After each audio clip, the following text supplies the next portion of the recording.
Multi-store inventory. The ability to manage inventory across multiple locations and warehouses is a critical part of a modern e-commerce infrastructure, and Shopware has recently released features that deliver market-leading flexibility in this area.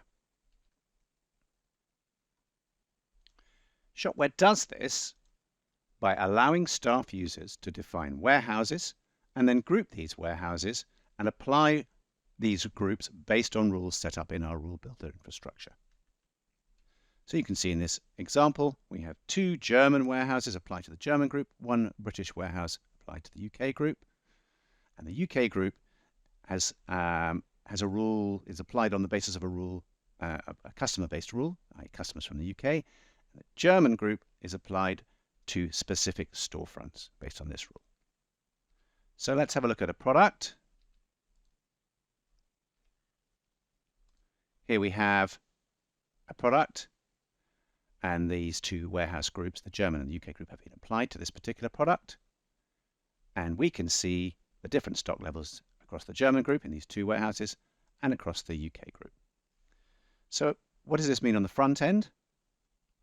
So this is one of the storefronts that was allowed. So if I look for this particular product, you'll see that it has stock and therefore it's available to add to cart. If I look at this particular storefront, which was not one of the ones where stock was applied, you can see that it's no longer available. However, if I log in and go back to this product, you can see now this is available to buy and add to basket.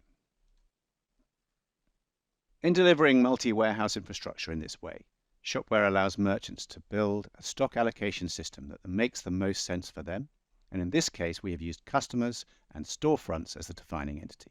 But we could equally use Rulebuilder to define any other criteria,